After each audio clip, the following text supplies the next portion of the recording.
Fala investidor, fala investidora, como é que vocês estão? Espero que estejam todos bem. E hoje nós vamos falar aqui dos resultados da Comgás, uma empresa que eu sei que poucos de vocês têm em carteira, muito por conta de não ter uma liquidez nada boa.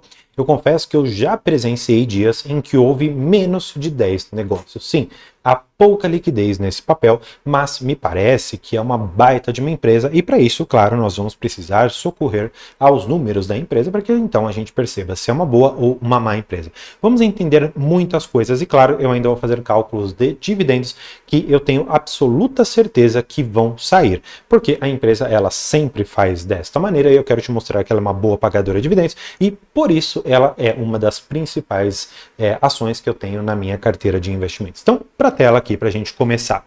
Para a gente iniciar o demonstrativo de resultados da famosa DRE, eu quero que você perceba que, no geral, a empresa não tem uma diferenciação tão grande entre anos, né? Quando você vê o resultado bruto aqui da empresa, 3,3 bilhões para 3,1, não é aquela diferença. Agora, eu quero mais que você perceba aqui embaixo, onde você tem o resultado diluído por ação, de 13 e a diferença bastante grande ano contra ano. Por que que nós temos essa diferença muito grande? Majoritariamente, essa diferença aqui que eu estou mostrando para vocês se deve a um efeito que nós tivemos no ano de 2023.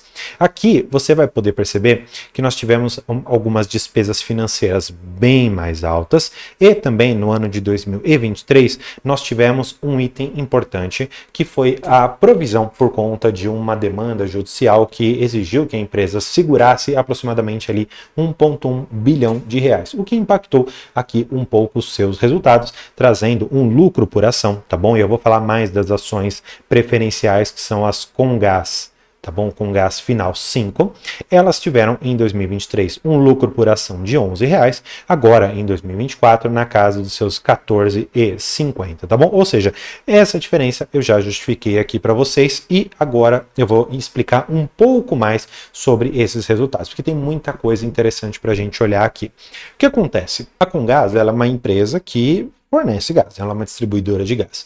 E por ser um monopólio, ela é uma empresa também regulada. A cada ano, você tem o que a gente chama de reajuste tarifário. Para que você coloque, por exemplo, o IPCA lá dentro, coloque algumas coisas assim do gênero, para você conseguir aos poucos corrigir a sua receita. Legal, isso a gente já entendeu. Agora, existe a cada 5 anos o que a gente chama não de revisão, mas de reajuste tarifário. E o que acontece? Era para ter ocorrido lá no finalzinho de 2024. Entretanto, foi prorrogada agora para 2025 e deve encerrar até mais ou menos junho, no máximo ali julho deste ano. E o que acontece? O reajuste, que foi aquele primeiro que eu comentei, ele vai apenas corrigir, vamos dizer assim, a receita. Agora, a revisão, ela vai fazer alguma coisa muito mais abrangente. O que ela faz? O Comgás, você tinha, vamos supor aqui, 400 mil quilômetros de tubulação de gás. Apenas exemplo fictício, tá bom? 400 mil quilômetros de tubos de gás. Só que isso há 5 anos atrás. Hoje, você já tem 500 mil quilômetros de tubos de gás. Então, eu tenho que pegar essa diferença de 100 mil quilômetros ali de dutos e teria que colocar para dentro da sua base de ativos e isto faria com que a minha remuneração também subisse um pouco. Não só isso, nesse reajuste eles vão também fazer a verificação da eficiência que a empresa presta. Por exemplo, se houve nesse meio do caminho perda de gás, se houve, por exemplo, eficiência energética, se houve eficiência de pessoal, eficiência de custos, etc, etc. E quando eles congregam tudo isso, eles falam o seguinte, tá, uma companhia perfeita de gás, ela deveria ter essa e essa métricas. Quando eles verificam que essas métricas estão ou não cumpridas, eles dão, vamos dizer assim, um preço para essa ação. E de acordo com o preço que eles dão para essa ação, para esta companhia, eles também conseguem dizer qual será a remuneração justa para ela. Então, se, por exemplo, eu coloquei 100 mil quilômetros ali de dutos a mais, e a empresa ela está conseguindo rentabilizar muito bem isso aqui, ela está sendo eficiente, vai haver um ganho muito significativo aqui dentro. E para isso, eu preciso trazer vocês aqui para este item que é importante. Pois bem, e sobre a revisão tarifária, olha só que interessante que está aqui para a gente enxergar, né? Eles falam aqui que tem um cronograma que foi atualizado aqui de quando isso deveria ocorrer. Só que eles falam o seguinte, ó, que Adicionalmente, né, em 9 de dezembro de 2024, a Arcesp, que é a agência reguladora, emitiu esta nota técnica que estabeleceu novos critérios para a mensuração da base remuneratória regulatória, que é exatamente aquilo que eu te falei. A empresa ela tem uma quantidade X de canos, tá bom? Vamos supor que ela tinha aqui aqueles 400 que eu comentei, só que depois que passou um determinado período, esses 5 anos, foi visto que ela fez ainda uma adição de outros 100. O que acontece? Neste momento aqui, eles vão ver qual é a nova base de remuneração regulatória, porque eles antes tinham uma base de 400, mas hoje a nova base, isso é importante, a nova BRR, ela é de 500 e não mais daqueles 400 que estavam há 5 anos atrás, e isso vai permitir com que a empresa possa, inclusive, ganhar mais dinheiro. Isso é excelente para nós. Então, vamos lá. Além de servir como componente tarifário, já expliquei. Se a empresa ela é uma distribuidora de gás, legal.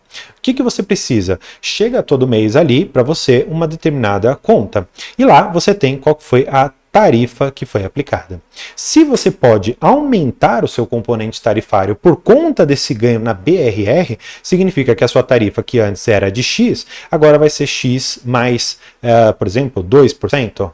Só que esses 2% a mais, em relação a toda a sua área de abrangência, é muito dinheiro a mais que pode vir. Então, entendida essa situação, isso aqui é muito importante, gente. Isso aqui é um marco que acontece a cada 5 anos e que é como se fosse um evento histórico, uma Copa que acontece quando isso daqui vem à tona pra gente, por isso que é importante. Só que isso tá atrasado. E aí eles falam o seguinte, né, que além de ser um componente tarifário, passou a ser utilizada pelo poder concedente, que é o Estado de São Paulo, como referência para valoração e remuneração do ativo indenizável ao término da concessão. O que significa isso, André? O que acontece? A Comgás, ela não é dona de tudo. Vou explicar melhor. Quem é dona de tudo isso é o Estado de São Paulo, mas enquanto o Estado não comprar a parte da Comgás, ela não é a dona. Mas o que acontece? Essa concessão ela foi prorrogada até mais de 2050, então temos bastante prazo pela frente, tá bom? O ponto que eu quero trazer para vocês é que nós temos aqui como componente tarifário, valoração e remuneração dos ativos indenizáveis, ou seja, a companhia está ganhando valor. Isso não está, a meu ver, refletido nos preços e espero que nem fique, porque quanto mais barato eu consigo comprar, melhor. Agora, eles falam, com isso, o saldo do ativo financeiro indenizável registrado no balanço fica na rúbrica de outros ativos, daqui não importa muito pra gente. Agora, eles falam sobre essa parte da revisão tarifária, que eles acreditam que será finalizada até o dia 4 de junho de 2025. Por quê?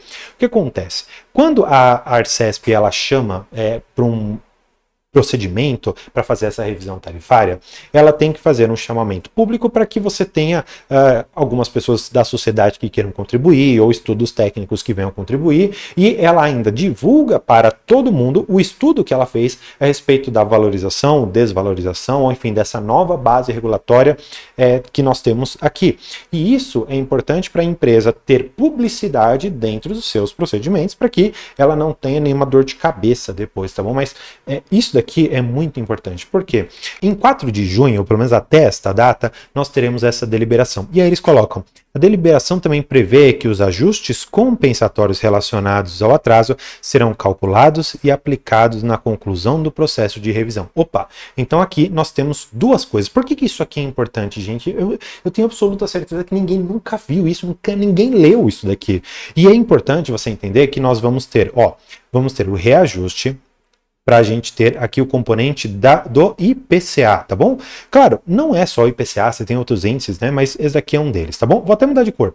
Além disso, você vai ter os atrasos. Maravilha, atrasos que você tem aqui. Finalmente, então, você vai ter o que é, para mim, o melhor de tudo, você ainda vai ter a revisão, tá bom? Olha só o quanto que a empresa tem de acréscimos que vão ser postos à sua remuneração e que, a meu ver, não estão nos preços. Só para você ter ideia, eu já tenho a Comgás há mais de ano.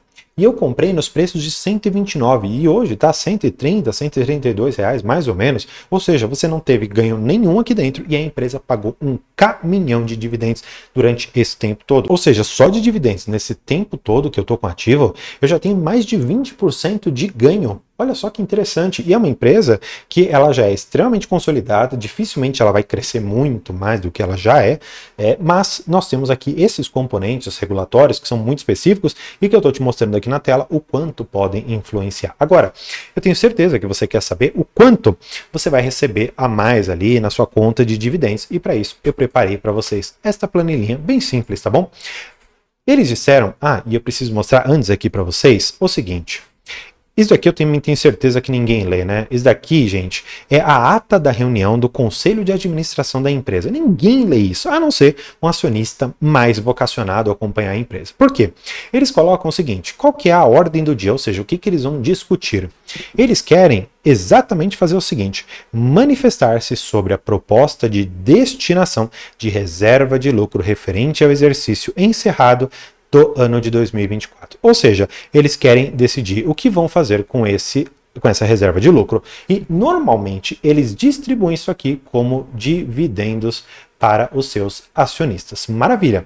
André, onde que eu acho esta porcaria de reserva de lucros? Maravilha. Eu vou encontrar isso na DRE, no demonstrativo de resultados de exercício? Não vou encontrar. Eu vou encontrar isso daqui no DFC, no demonstrativo de fluxo de caixa? Também não.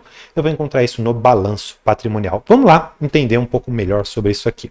Nós vamos para a parte do balanço patrimonial, que é o primeiro item que nós vamos ter aqui, tá bom? Então vamos lá. Esse daqui é o balanço patrimonial e você vai ter que vir aqui embaixo na parte da consolidação do patrimônio líquido da empresa. Por quê?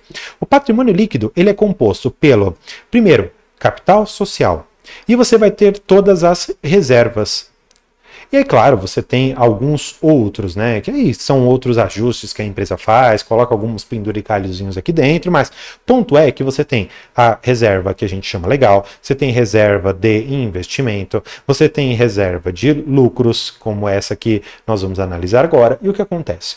Está aqui, ó, reserva de lucros, que nós temos 602 milhões de reais. Opa, então esses 602 milhões de reais serão deliberados pela empresa para serem distribuídos. Neste caso, o que eu fiz? Eu vi aqui que nós vamos pegar 602 milhões de reais como dividendos para serem distribuídos, ou pelo menos possivelmente para serem distribuídos, e eu peguei a quantidade de ações. Neste caso, pela Comgás 3, que são as ações ordinárias, nós vamos receber o valor de R$ 4,54. E pelas ações preferenciais da Comgás, nós vamos receber R$ 5,00. André, por que dessa diferença, né, entre uma e outra? Bem, é bem simples. As ações preferenciais, que normalmente terminam com 4, mas nesse caso aqui é 5, tá? O que acontece? Elas vão ter a possibilidade de outros benefícios, mas nesse caso foi o seguinte, que as ações preferenciais recebem 10% a mais de dividendos em relação às ações ordinárias. Neste caso, eu peguei este valor aqui, tá bom? E trouxe 10% aqui para dentro. Muito provavelmente, tá bom? Como é um valor único, esse valor aqui, esse dividendo talvez seja até um pouquinho menor, porque esse dinheiro, vamos dizer assim, 60% dele tem que ir para as ações preferenciais e outros 40% tem que ir para as ações ordinárias. É basicamente isso. Agora, em termos de cotação, as Comgás 3 estão cotadas a R$ 120 e as Comgás 5, que são as preferenciais, que são as que eu tenho, estão aqui em R$ 130. Em termos de dividend yield, né, ou um cost, né, que seria em relação a esse custo aqui, eu tenho que uma vai estar me pagando R$ 3,78 numa única tacada e a outra vai estar me pagando 3,82%. André, mas você me falou que essa aqui é uma empresa que paga muito dividendo. Não está aparecendo que é tanto dividendo. Não? Então, vamos mais uma vez aqui. Como eu te falei, esse documento ninguém lê, porque ele tem 67 páginas. E eu vi aqui na página 58 o seguinte, olha só. Na parte de distribuição de dividendos. O que a empresa fez? Em relação ao ano de 2023, tá bom? Ela fez o pagamento desse valor de 1.479 bilhões de reais. Só que isso daqui é do exercício anterior, 2023. Então isso aqui não me interessa neste momento. O que vai me interessar é saber o seguinte. A empresa, em agosto, ela pagou 800 milhões, tá bom? E em novembro, ela ainda pagou esses outros 450 milhões. Ou seja, só neste momento aqui, a empresa pagou para nós 1.250 bilhões de reais. Vamos fazer então esse acréscimo, né? É justo a gente conhecer a empresa por tudo que ela remunera a gente. Então, eu tenho que pegar este valor aqui. Então, eu vou fazer a soma para vocês. Eu vou pegar este valor e somar com 1.250 bilhões de reais. Maravilha. Então, olha só. Opa, peraí. Então quer dizer que a empresa, durante o ano de 2024, pelo menos em relação ao exercício de 2024 e todo o caixa gerado durante esse período, todo o lucro líquido gerado nesse período, me trouxe, em relação às ações da Comgás 5, o valor de R$ 15,37 por cada uma das ações, me remunerando, em relação ao preço de hoje, 11,76%. Claro, algumas pessoas vão me falar, André, mas a Selic vai chegar em 15%, essa remuneração aqui é uma porcaria, ai meu Deus do céu. Mas, gente, eu expliquei aqui para vocês, faz 5 anos que a gente aguarda essa revisão tarifária que não vinha acontecendo. É a nossa base regulatória, a base de eficiência e outras tantas coisas foram implementadas na empresa. Então, agora que nós vamos ter a possibilidade de aumentar mais isso daqui, você está falando que não vale a pena.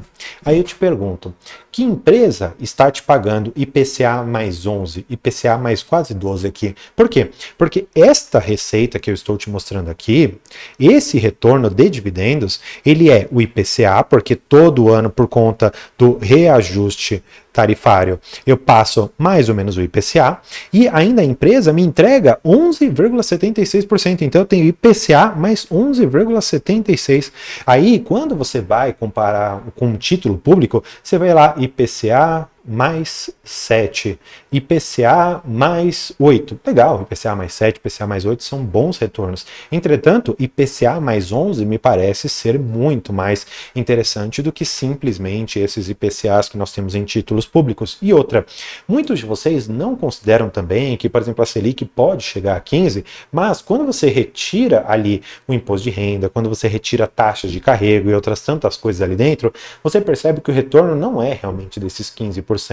É um pouco abaixo disso, mas mesmo que você ainda tenha uma remuneração um pouco melhor, eu quero acreditar que toda aquela remuneração a mais que a Comgás vai receber será suficiente para suprir qualquer dúvida em relação ao investimento correto nessa empresa. Mas claro, não estou recomendando que você compre, na verdade eu quero até que você venda, porque eu quero comprar mais barato empresas boas e que estão pagando bons dividendos. E uma última coisa, não fique preocupado com liquidez, porque você talvez não seja um fundo de 5, 10, 20 milhões de reais que precisa investir numa única empresa para fazer sentido. Você que talvez vai comprar 400, 500 reais, vai comprar 3, 4 ações, será mesmo que a liquidez preocupa? Ou será que você não sabe analisar empresas de forma aprofundada? Por isso, eu tenho aqui embaixo o e-book que eu escrevi, cada palavra que está lá dentro para te ajudar nessa estrada que é bastante longa de entender investimentos. E claro, preparei inúmeros vídeos para você continuar extremamente antenado e atualizado de diversas empresas. Tanto é que eu vou deixar esse daqui para você continuar seus estudos. Por hoje é isso. Muito obrigado.